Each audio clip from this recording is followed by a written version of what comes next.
Aleluia, abra comigo, vamos lá, entrar na mensagem aqui, Apocalipse capítulo 3, versículo 14, Apocalipse capítulo 3, versículo 14, vou ler aqui na NVI, glória a Deus, glória a Deus, glória a Deus, Apocalipse capítulo 3, nós vamos ler a partir do versículo 14,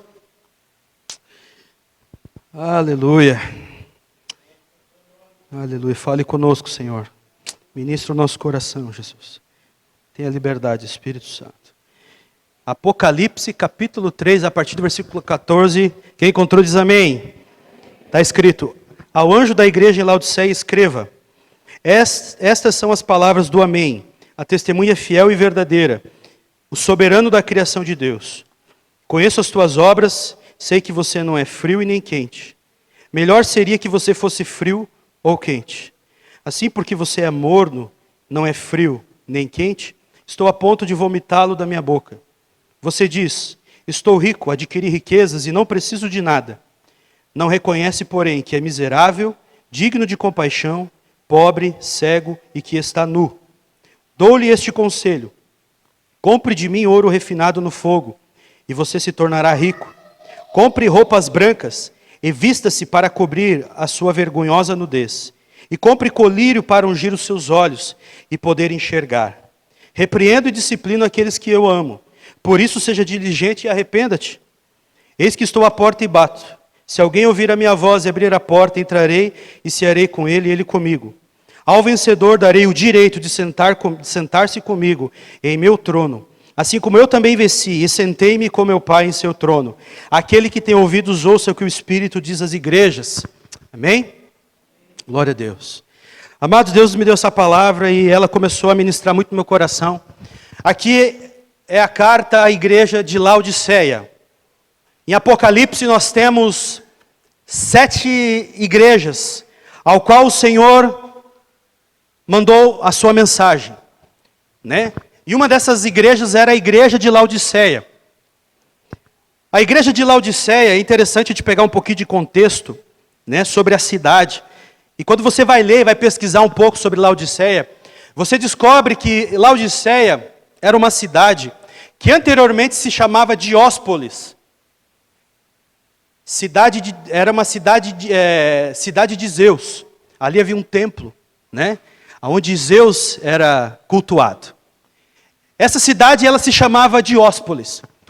E no tempo do imperador Antíoco Epifânio II, quando ele estava, conquistando ali, a sua esposa gostou muito dessa cidade. Gostou muito dessa cidade. E o nome da sua esposa era Laodice. Daí que vem o nome Laodiceia. O nome da sua esposa era Laodice. E a sua esposa ela queria receber essa cidade com o seu nome, como homenagem ao seu nome. Só que não é só mudar o nome da cidade, né? Chegar lá e... né? Ele tinha 2 opções. Ou mudava o nome à força, né? Não, vai ser Laodiceia e pronto. Ou ele poderia conquistar, né, a simpatia do povo daquela cidade e assim, né, conseguir mudar o nome dela. Então o que esse imperador ele fez? Ele começou a seduzir o povo por meio de muitas riquezas, né? Começou a trazer muito investimento para a cidade. E aí a cidade começou a ficar muito rica. Então ele começou a seduzir o povo de Dióspolis, e isso ajudou ele a mudar o nome da cidade para Laodiceia. Então a cidade de Laodiceia, ela tem o seu nome com origem, né, por causa da esposa desse imperador Antíoco Epifânio II. Então Laodiceia era uma cidade muito próspera, uma cidade muito rica. Aqui algumas anotações aqui fala que a cidade de Laodiceia ela era um centro bancário, entre outras operações financeiras, muito famosa por sua beleza e por sua riqueza. A cidade ela tinha até, interessante, uma escola de medicina especializada em oftalmologia, né? Era uma escola que ela tinha uma escola de medicina já naquela época, era especializada no cuidado dos olhos, né? Chamado pó frígio, né, que eles produziam lá. Então, esse era um colírio, essa era uma coisa que eles produziam na cidade, né? Essa cidade, ela também era conhecida por muito forte por sua indústria têxtil. Porque eles produziam uma lã negra, muito lustrosa, e que era usada para fabricar tapetes e tecidos. Então era uma cidade que tinha muito forte isso também, né? Uma lã negra muito procurada, muito cara também, né? Então era uma indústria, era um polo têxtil ali também, dentro de Laodiceia. Essa cidade também, a gente vê, né? Além dessa medicina, da indústria têxtil, uma cidade muito rica, muito próspera, né? É onde a igreja de Laodiceia se encontra. É nesse contexto que se encontra a igreja de Laodiceia, numa cidade próspera, numa cidade muito rica, numa cidade cheia de recursos, e a igreja estava no meio disso. E é interessante a gente observar, né, como o Senhor ele usa algumas comparações da realidade da cidade, como a igreja estava vivendo, né? Como a igreja estava naquele momento. Então, quando você começa a olhar para esse contexto histórico da cidade, você começa a enxergar por que era uma cidade tão próspera. Diz também que houve um grande terremoto em 60 depois de Cristo, que destruiu toda aquela cidade. Mas essa cidade ela era tão rica que ela não precisou da ajuda do governo para reconstruir. Os próprios habitantes daquela cidade, com o seu próprio dinheiro, financiaram a reconstrução da cidade. Então eles tinham orgulho, né, por serem muito ricos e terem condições de poder reconstruir a sua cidade.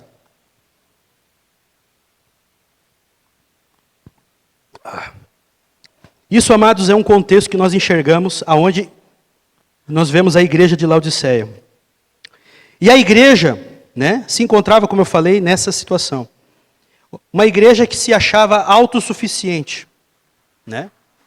Uma igreja que, segundo a gente leu aqui no versículo 17 diz: você diz, estou rico, adquiri riquezas e não preciso de nada.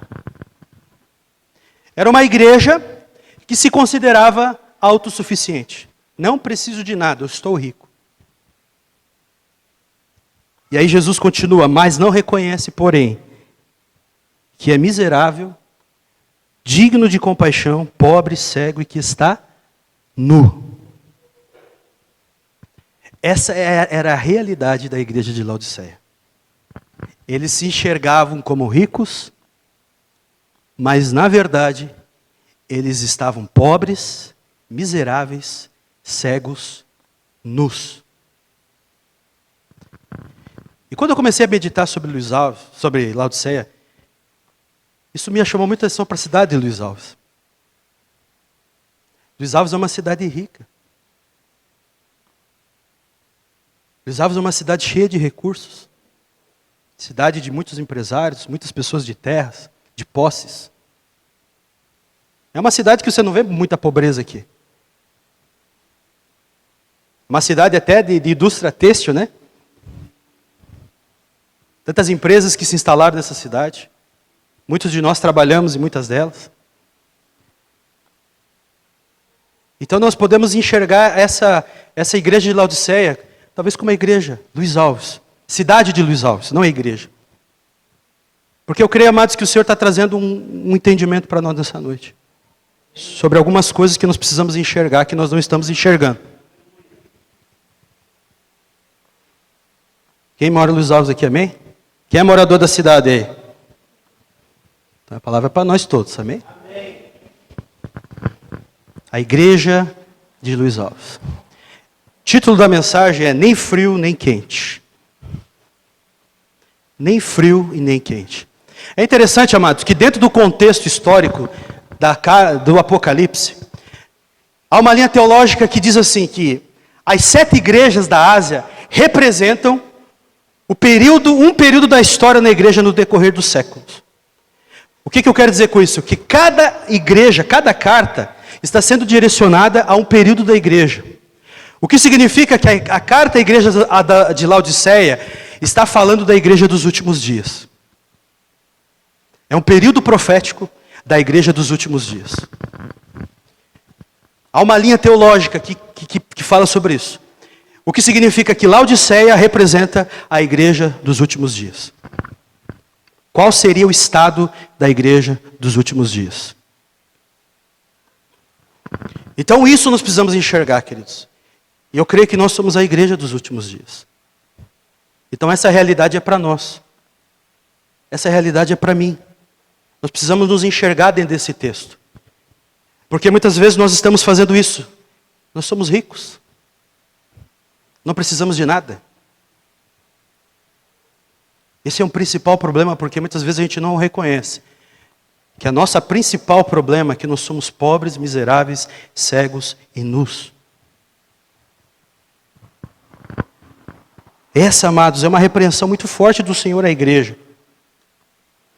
E quando a gente observa, queridos, né, essas atitudes, ela fala também que conheço as tuas obras, no versículo 15, que sei que você não é frio e nem quente. Uma outra coisa interessante na cidade é o seguinte, é que essa cidade, ela não tinha água, né, nessa cidade. Então ela tinha que canalizar a água, né, por meio, pelas suas cidades vizinhas. Havia duas cidades próximas, Hierápolis e Colossos. Hierápolis era uma cidade conhecida por suas águas termais. Havia água quente. E Colosso era uma cidade muito próxima também ali de Laodiceia, que era conhecida por suas águas frias, porque descia das montanhas. Então era uma água gelada. O que acontecia? Eles canalizavam essas águas, né, por meio de aquedutos, que chegavam até a cidade, e essas águas se misturavam e elas ficavam mornas. E essa água morna era uma água que trazia náusea, né? Que trazia náusea, era uma água que dava enjoo quando você bebia. Então era um problema na cidade também, o problema da água. Era uma cidade muito próspera, muito rica, mas também não tinha água ali, né? E quando Jesus está falando a respeito de você não é quente nem frio, muitas vezes a gente entende assim de um crente fervoroso e um crente frio espiritual. Mas na verdade a gente tem que chegar desse jeito. É que nós não podemos nos tornar crentes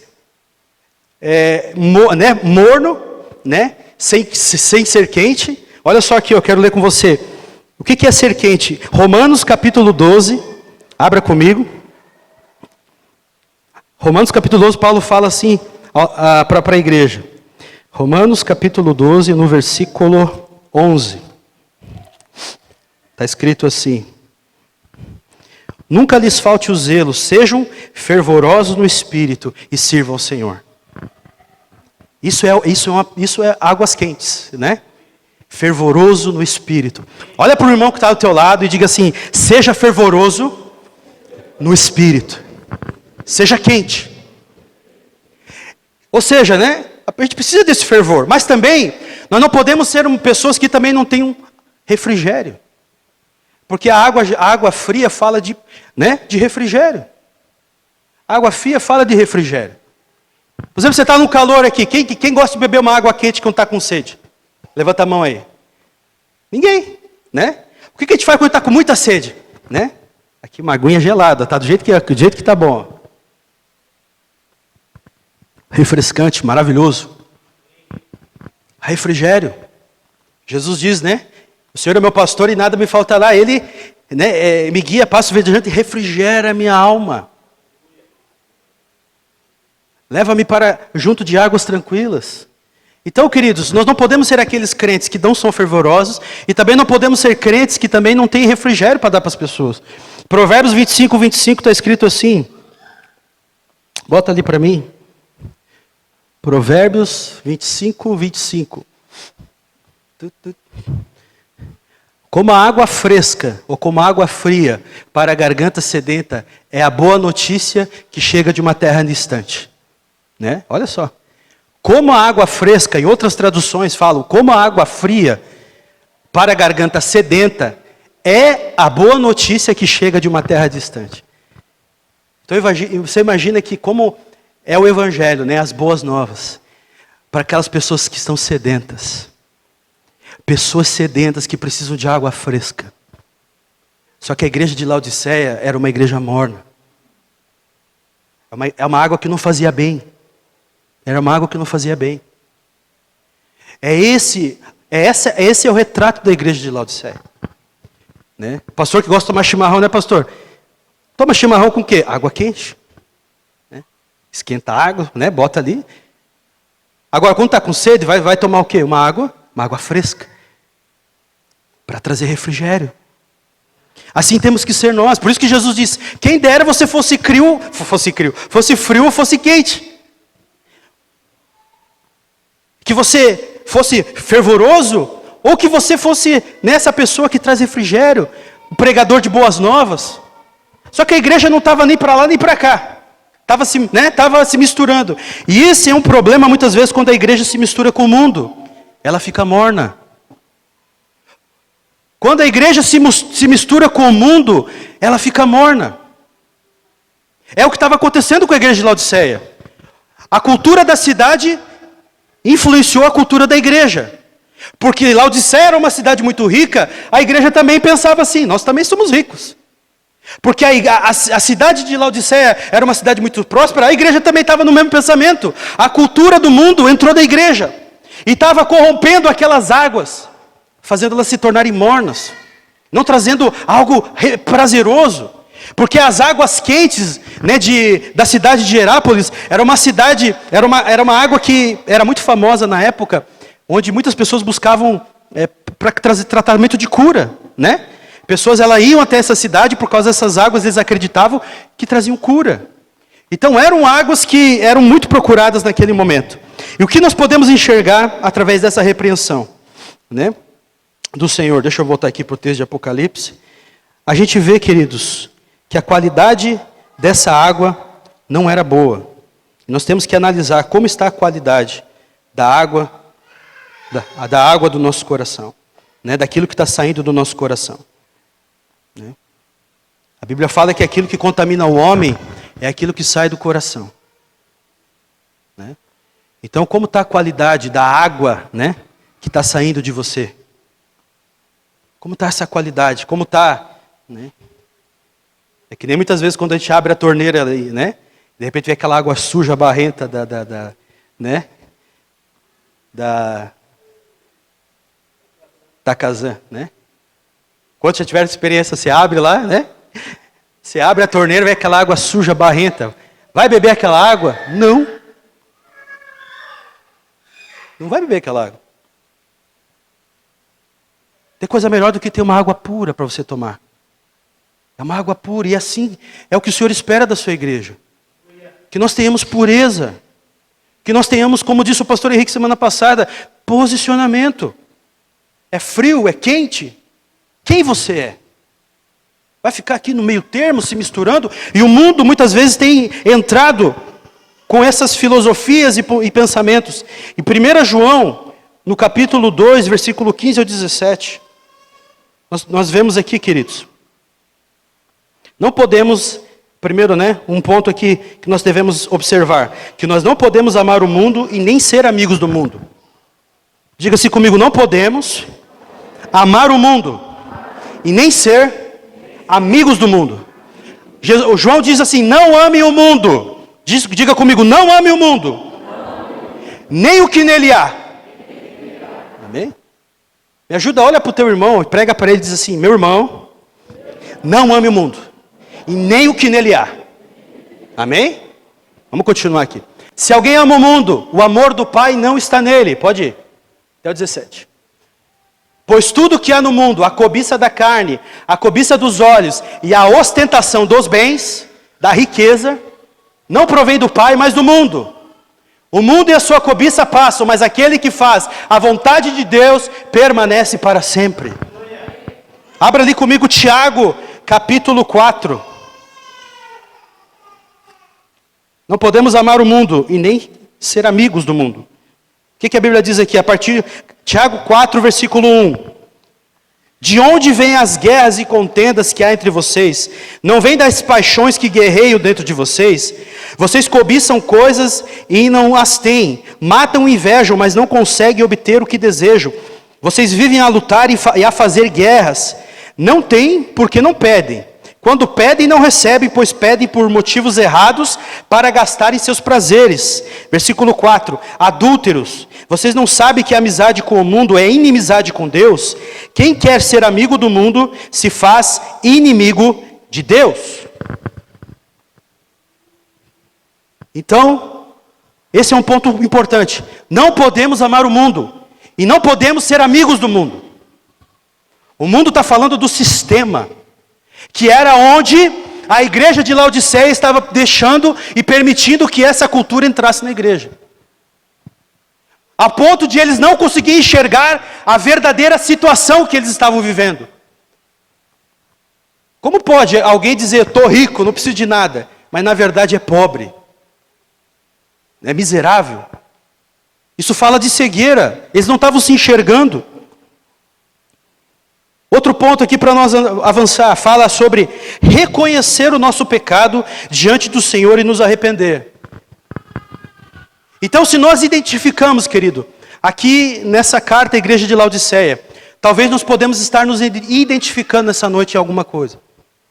Talvez você, o Espírito Santo está mostrando para você áreas na sua vida em que você não está enxergando e você não reconhece, assim como a igreja não estava reconhecendo. O grande problema é quando nós dizemos assim, eu não preciso de nada. Esse é um problema. É um problema. Quando você diz assim, eu não preciso de nada, então tem problema sério na tua vida. Problema muito sério. Isso é algo, querido, que você tem que pedir para o Espírito Santo, Senhor, sonda meu coração, porque talvez eu não esteja enxergando coisas que eu deveria estar enxergando nessa noite. Porque quando a gente assume essa postura de autossuficiência e de dizer para Deus, eu não preciso de nada, como nós não precisamos de nada? Claro que nós precisamos. É óbvio que nós precisamos. Precisamos do Senhor, nós precisamos dEle. Como eu posso viver uma vida sem Jesus? Como você pode viver uma vida sem Jesus? Assim, amados, nós temos que enxergar isso. Dentro da palavra de Deus, reconhecer o nosso pecado diante do Senhor e nos arrepender. Apocalipse 3,19. Quando o Senhor fala à igreja, Apocalipse 3,19 diz assim, repreendo e disciplino aqueles que eu amo. Por isso seja diligente e arrependa-se. A necessidade do arrependimento.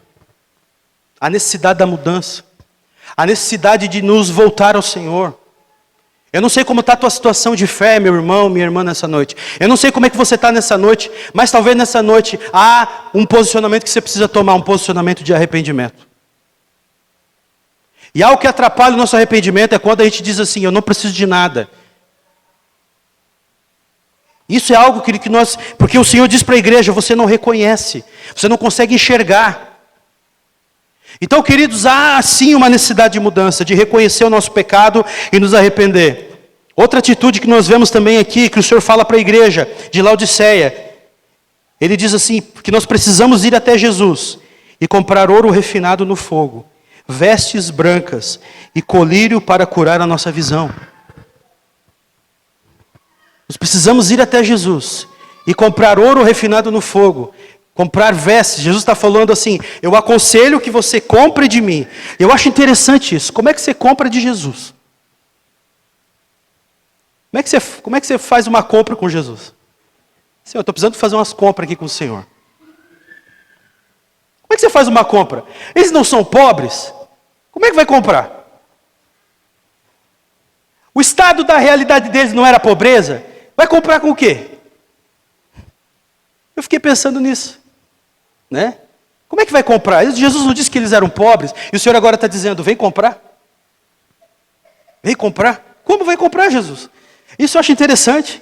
Né?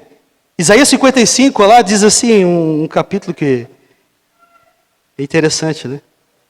Isaías 55, versículo 1. Isaías 55, 1 está escrito, venham todos vocês que estão com sede, venham às águas, e vocês que não possuem dinheiro algum, venham, comprem e comam. Venham, comprem vinho e leite sem dinheiro e sem custo. Por que gastar dinheiro naquilo que não é pão, e o seu trabalho árduo naquilo que não satisfaz? Escutem-me e comam o que é bom, e a alma de vocês se deliciará. O Senhor está dizendo assim, venham e compram sem dinheiro. Sabe o que é isso? Isso é a graça. Isso é a graça. Venham e compram sem dinheiro. Vem e compra sem dinheiro. Vem e compra sem dinheiro. Sabe por quê? Porque Ele já pagou tudo, querido. Aleluia. Já está tudo pago, querido. Eu acho uma ironia isso, né? O Senhor, a igreja dizendo, eu estou rico. O Senhor dizendo, você está pobre. Agora o Senhor diz, vem comprar. Aí a igreja, sabe, quando você reconhece o teu pecado, e você reconhece que você precisa dele, é aí que o Senhor está dizendo, pede-me. Aquele que pede, encontra. Aquele que busca, acha. O Senhor está nos chamando a pedir. Porque muitas vezes, queridos, a gente, por meio da oração, o Senhor vai nos dar aquilo que nós estamos precisando. Quando você ora, quando você busca o Senhor, Ele vem ao teu encontro e Ele te dá de graça. Porque não se trata de dinheiro. O Senhor não está dizendo assim, ó, me dá R$100 aqui, me dá quinhentão, e vamos resolver a nossa parada junto aqui. Você está me, né? Me dá quinhentão, me dá quinhentão aqui e estamos tudo certo. Não é dinheiro que o Senhor está preocupado. O Senhor estava tentando tratar o problema do coração da igreja, a sua autossuficiência. Mas quando a igreja reconhece que ela é pobre, miserável, cego e nu, e reconhece, eu não tenho dinheiro para comprar. Aí o Senhor diz, venham a mim todos vocês, e comprem sem dinheiro. Bebida, comida, porque o Senhor Ele tem graça para nós, Ele tem perdão para nós, Ele tem restauração para nós, Ele tem vida para nós, queridos. O Senhor, Ele tem vida para nós essa noite. Como eu faço para comprar a vida eterna? Não tem como comprar. Jesus já pagou o preço. Você só precisa crer. Você só precisa crer. Se você crê de todo o teu coração, você recebe a vida eterna. Como eu faço para comprar a cura? Não tem dinheiro para comprar. Você só precisa crer. Você só precisa crer. Porque o Senhor Jesus, Ele já comprou para você, com o seu precioso sangue. Como eu faço para ter uma vida abençoada, uma família abençoada? Como eu compro isso? Não tem dinheiro que compre isso. Você só precisa crer. Eu creio que talvez a moeda de compra é a fé. A moeda de compra é a fé, né? Com a fé, você chega diante de Deus com a fé e o Senhor Ele te dá. A moeda é a fé, né? Diga assim para o teu irmão, a moeda é a fé. Aleluia. A moeda é a fé. O Senhor nessa noite está dizendo, venha comprar ouro refinado. Ouro refinado, querido, para você se tornar rico. A Bíblia fala de vestes brancas. Lembra que eu falei que era a cidade, ela era muito conhecida pela sua lã negra. E olha só, né, a questão das vestes brancas, né? A lã negra, falando da questão do pecado, mas as vestiduras brancas, falando da questão da pureza e da santidade. O Senhor está nos chamando a usar vestes brancas. Fala de santidade, meu irmão. O Senhor deseja vir buscar uma igreja santa, sem mácula, sem ruga, sem nenhuma mancha.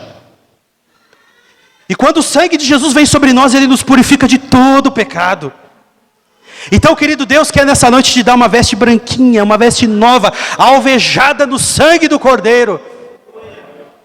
Uma veste limpa, mais alvo do que a neve. Glória a Deus. O Senhor quer te dar uma nova veste, querido. Talvez você chegou aqui com essa veste de lã negra, sujo. Talvez a tua veste esteja suja, mas deixa eu te dar uma boa notícia. Vem comprar. Vem comprar. O Senhor está te chamando, venha comprar. Troca essas vestes, o Senhor quer te dar uma veste nova. O Senhor fala de colírio para ungir os teus olhos. O colírio fala da unção do Espírito Santo sobre nossa vida, que nos ajuda a enxergar, queridos, os nossos pecados. Assim como aconteceu com o profeta Isaías, quando ele não estava se enxergando. Mas no capítulo 6 a Bíblia diz que no ano da morte do rei Uzias, eu vi o Senhor. E aí naquela visão, como se um colírio fosse colocado nos seus olhos, ele viu a sua miséria, ele viu que ele é um homem pecador, ele se enxergou, ai de mim, porque eu estou perecendo, eu sou um homem de lábios impuros e habito no meio de um povo de puros lábios. Ele não estava se enxergando, mas naquela visão o Espírito Santo abriu os seus olhos. E essa é a ação do Espírito Santo aqui nessa noite, abrir os teus olhos, convencer o homem do pecado, da justiça e do juízo. É a obra do Espírito Santo. Ele é o colírio que unge os nossos olhos para enxergar aquilo que nós somos de verdade, querido. Talvez você esteja pobre, talvez você esteja miserável, talvez você esteja nu nessa noite, mas você não precisa sair daqui assim. Você não precisa sair daqui assim, Você pode sair daqui com ouro refinado no fogo. Você pode sair daqui com vestes brancas e sair daqui com os seus olhos ungidos por colírio espiritual, que vai restaurar a tua visão, que vai restaurar a tua fé, que vai restaurar a tua caminhada com Deus, querido. O Senhor não quer que a igreja de Luiz Alves, agora vamos contextualizar para Luiz Alves. A igreja da cidade de Luiz Alves não é a igreja aba. Você vê que aqui é a igreja da cidade. Que nem o pastor diz sempre. Nós somos a igreja da cidade. É uma cidade que foi confiada nas nossas mãos. Mas nós não podemos ficar confiando nas riquezas, querido. Nós não podemos ficar confiando na nossa autossuficiência. Nós não podemos ficar confiando em coisas, amados, que a gente às vezes diz, eu não preciso de nada. Nós precisamos reconhecer que nós precisamos de Jesus. Nós precisamos do seu perdão. Nós precisamos que Ele nos ajude. O Senhor está aqui nessa noite para restaurar cada um de nós, queridos, que reconhece que Ele é Deus. Aleluia. Quantos estão entendendo a mensagem nessa noite? Aleluia. Aleluia. É isso, queridos. Nós precisamos sair do mundo, né? Sair da contaminação do mundo do nosso coração. Sair do mundo a gente não sai, né? Jesus diz, não peça que os tire do mundo, né? Mas que os livre do mal. A gente está no mundo por um propósito. Mas o mundo, ele não nos contamina se nós estamos com Jesus. Nós podemos andar no mundo e fazer a obra que o Senhor nos chamou para fazer. Mas nós não podemos deixar que a cultura do mundo venha entrar nas nossas vidas e nas nossas casas. Nós precisamos entender isso, queridos. E eu acho muito interessante, agora voltando lá para o texto de Apocalipse, capítulo 3, onde a gente começou. Jesus, né? Ele fala lá, versículo 20. Olha o que o Senhor está esperando de nós. Eis que estou à porta e bato. Se alguém ouvir a minha voz e abrir a porta, entrarei e cearei com ele e ele comigo. Olha o que o Senhor Jesus está esperando de nós. O Senhor nessa noite está gentilmente batendo na porta do teu coração. Ele está batendo e está dizendo, eu posso entrar? Você me permite entrar no teu coração? Sabe, esse muitas vezes é um texto que a gente usa para pregar salvação. Mas você precisa entender que esse é um texto que foi direcionado à igreja de Laodiceia. É um texto para a igreja. Porque como a igreja estava tão endurecida, estava tão, contaminada, eles já não estavam mais cultivando intimidade com Jesus. Eles não estavam mais cultivando um relacionamento com Jesus. E Jesus está dizendo para a igreja, eu estou na porta, eu quero entrar, você me permite ter comunhão com você? Você me permite eu me relacionar com você? Jesus, Ele quer se relacionar com você. Jesus, Ele quer se revelar para você. Jesus, Ele quer se encontrar com você nessa noite. E durante todas as semanas da tua vida, não apenas um culto, mas todos os dias. Aleluia. Aleluia. Como o Senhor nos ama, querido.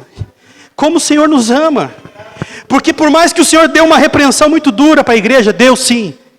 Mas você vê que Ele está dizendo, eu repreendo e disciplino aqueles que eu amo. E é por amor que o Senhor está repreendendo e está nos chamando a atenção. Não é para nos castigar, não. É para nos restaurar. O Senhor não está aqui para castigar você. O Senhor não está aqui para castigar e dizer, você é um pecador, vai para o inferno. Não, o Senhor está aqui para dizer, eu quero restaurar a tua vida. Eu quero mudar a tua história. Eu quero restaurar o teu coração. Eu quero te dar ouro refinado. Eu quero te dar vestes brancas. Eu quero colocar colírio nos teus olhos, para que você veja bem. Aleluia. Se coloque de pé, irmão, vamos orar. Amém. Quero chamar o louvor aqui, nessa noite. Aleluia. O Senhor, Ele está aqui, queridos. Oh, maravilhoso Deus. Aleluia. Eu quero orar com você, querido. Eu quero ministrar na tua vida nessa noite. Ministrar o teu coração. Eu creio que o Espírito Santo falou com você. Eu creio que o Espírito Santo ministrou sobre a tua vida. Aleluia, Jesus. Senhor, fecha os teus olhos. Eu quero te convidar a orar comigo. Eu quero te convidar a orar comigo. Primeiro passo que nós precisamos tomar. Não amar o mundo. Nem o que nele há. Eu quero que você reflita um pouco sobre isso. Como você tem estado com relação ao mundo? Você tem amado o mundo? Você tem amado as coisas do mundo? Você tem tentado se tornar amigo do mundo? Eu quero que você reflita um pouco sobre isso nessa noite. Como que está a tua relação com Deus nessa noite? Outra coisa que nós precisamos analisar, Senhora, será que nós estamos achando que estamos ricos, mas na verdade Estamos em pobreza, miséria, cegueira, nudez. Como está a tua vida espiritual diante dos olhos do Senhor? Como está a tua vida espiritual diante dos olhos do Senhor? Santo Espírito?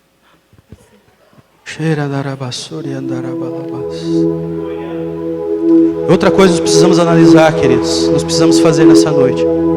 É ir até Jesus. Jesus diz, venham a mim, todos que estáis cansados e oprimidos, e eu vos aliviarei. O Senhor nessa noite Ele diz, venham a mim.